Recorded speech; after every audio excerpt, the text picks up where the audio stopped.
اب ایک بندہ کہ جی میں بسم اللہ پڑھ کے ساکٹ میں 2 انگلیاں دے دوں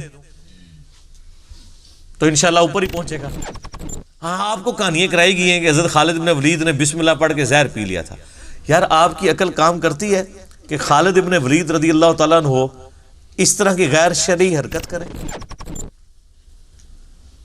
صحیح بخاری کے اندر موجود ہے، ایک یہودیہ نے نبی علیہ السلام کی دعوت کی اور اس نے آپ علیہ السلام کے کھانے میں بھنی ہوئی بکری جو کہ آپ کو پسند تھی اس کے اندر زہر ملا دیا.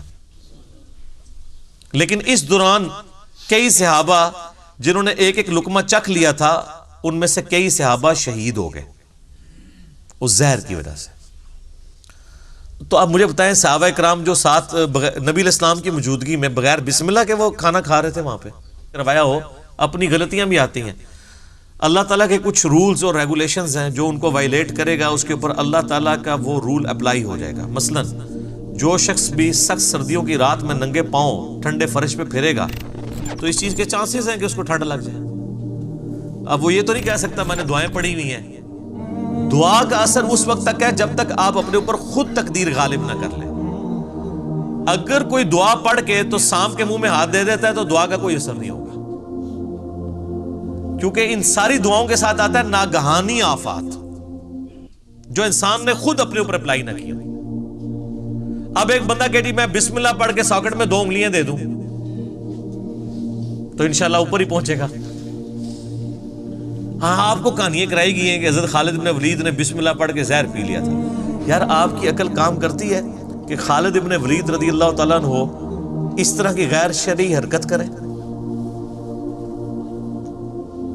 صحیح بخاری کے اندر موجود ہے، ایک یہودیہ نے نبی علیہ السلام کی دعوت کی. ابو داؤد میں بھی بڑی ڈیٹیل کے ساتھ یہ واقعہ آتا ہے. اور اس نے آپ علیہ السلام کے کھانے میں بھنی ہوئی بکری جو کہ آپ کو پسند تھی اس کے اندر زہر ملا دیا.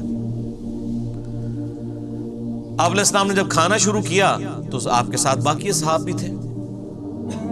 تو جیسے ہی آپ نے لقمہ زبان پہ رکھا تو اس لقمے نے بول کے کہا کہ یا رسول اللہ مجھے آپ نے نہیں نگلنا، میرے اندر زہر ہے. تو آپ نے وہ تھوک دیا.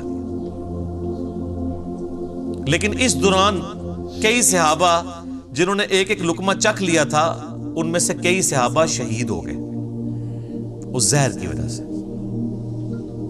اور اس کے قصاص میں اس عورت کو قتل بھی کروایا گیا. اس نے زہر دیا تھا. تو اس سے پوچھا گیا بھی تم نے یہ کیوں کیا ہے؟ تو اس نے کہا کہ میں نے چیک کرنا تھا آپ اللہ کے رسول ہیں یا نہیں.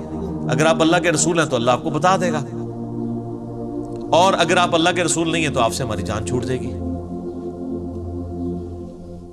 خیر ایمان کی دولت پھر بھی نہیں ان کو نصیب ہوئی اس واقعے کے بعد بھی.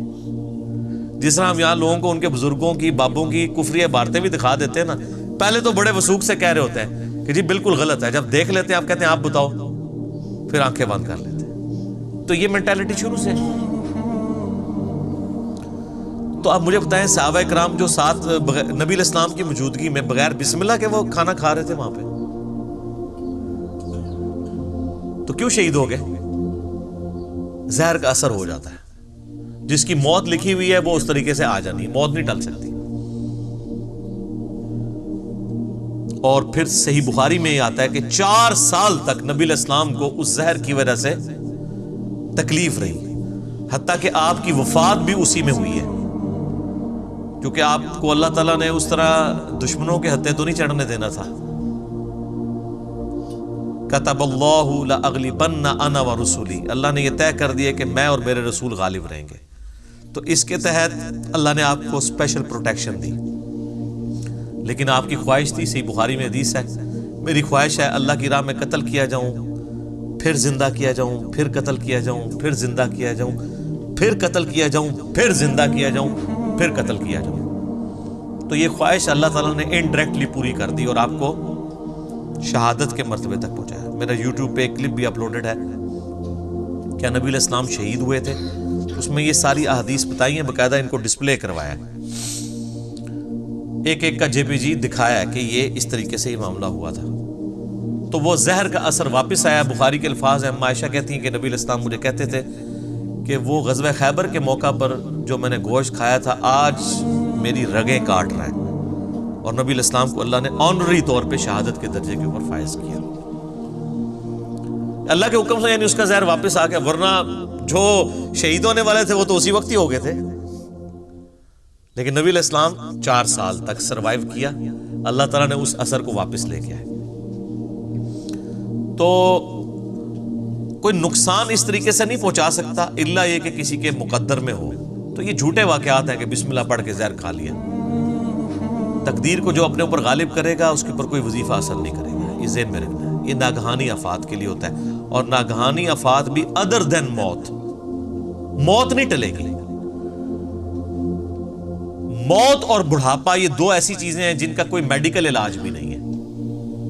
اور نبی علیہ السلام کی آپ طب نبوی کے اوپر حدیث اٹھا کے دیکھیں تو ہمیشہ آپ کو ملے گا کہ موت اور بڑھاپے کے علاوہ ہر مرض کی دوا اللہ نے رکھی ہوئی ہے، لیکن بڑھاپا اور موت آج بھی نہیں ہے۔ سر کو بڑھاپا نہیں کرتا۔ اگر کوئی شخص اپنی سکن سرجری کرا بھی لے تو اس کے اندر اعضاء کی عمر تو پوری ہو چکی ہوتی ہے، صرف چہرے کو مینٹین کیا ہے نا اس نے، وہ بھی کس حد تک، وہ کتنے بھدے لگ رہے ہوتے ہیں آپ کو پتہ ہی ہے، جو زبردستی اس طرح کی سکن ٹائٹ کرواتے ہیں۔ اور اگر آپ کا لیونگ سٹینڈرڈ درست نہیں ہوگا تو میرے بھائی کئی لوگ ہیں جن کی عمر تو 40 سال ہے لیکن ان کے گردے 60 سال کے ہو چکے ہیں، کیونکہ انہوں نے خوراک صحیح استعمال نہیں کی۔ ان کا معدہ ہو سکتا ہے 70 سال کا ہو چکا ہو، اس طرح کی باہر کی گندی غذائیں انہوں نے کھائی ہیں کہ جتنا اس نے ٹیمپر ہونا تھا 40 سالوں میں، 70 سالوں کے اندر وہ 40 سال میں ہی ہو گیا۔ تو اس کو کہتے ہیں انسان کی ہر عضو کی ایک میڈیکل لائف ہوتی ہے۔ تو یہ اللہ تبارک و تعالیٰ نے ایک سسٹم رکھا ہوا ہے۔ تو یہ میاں بیوی کے درمیان وہ علیحدگی کروایا کرتے تھے اس کی وجہ سے۔ صحیح مسلم میں ایک حدیث ہے کہ شیطان کا تخت پانیوں پہ لگا ہوا ہے، اور رات کے وقت سارے اس کے چیلے آ کے اسے رپورٹ کرتے ہیں اور بتاتے ہیں کہ آج ہم نے کون کون سے گناہ کے کام کروائے۔ کوئی آگے کہتا ہے کہ آج میں نے فلاں شخص سے چوری کروائی، فلاں شخص سے میں نے قتل کروا دیا، فلاں شخص سے میں نے زنا کروا دیا۔ تو شیطان خاص امپریس نہیں ہوتا۔ ایک چیلا آگے کہتا ہے آج میں نے میاں بیوی کے درمیان جدائی کروا دی ہے، تو شیطان کہتا ہے اصل کام تو نے کیا ہے، اور اس کو گلے لگا کے ملتا ہے، کیونکہ تمدن کی جڑ کٹ جاتی ہے جب میاں بیوی کا ریلیشن شپ ڈسٹرب ہوتا ہے۔ پورا معاشرہ اس کے اوپر کھڑا ہے۔ اس لیے اسلام میں سب سے زیادہ زور اسی کے اوپر ہے کہ آخری درجے تک نبھانے کی کوشش کی جائے۔ میرا ایک کلپ کچھ عرصہ پہلے اپلوڈ ہوا تھا یوٹیوب کے اوپر، مظلوم بیوی کے نام سے، کہ ہمارے سب کانٹیننٹ کے معاشرے کے اندر کس طرح عورتوں کے اوپر ظلم ہوتے ہیں اور خاوند جو ہے ان کو کس طرح اپنا غلام سمجھ کے رکھتے ہیں۔ آج مجھے اس ڈیٹیل میں جانے کی ضرورت نہیں ہے، اب آپ دیکھ لیں کہ وہ جو مسلم شریف کی حدیث تھی کہ شیطان خوش ہوتا ہے میاں بیوی سے علیحدگی کے معاملے میں، تو قرآن نے بھی اس حدیث کو انڈورس کر دیا ہے کہ واقعی شیاطین کا جو اول مصداق ہے وہ یہی ہے کہ میاں بیوی کے درمیان جدائی کر دیں۔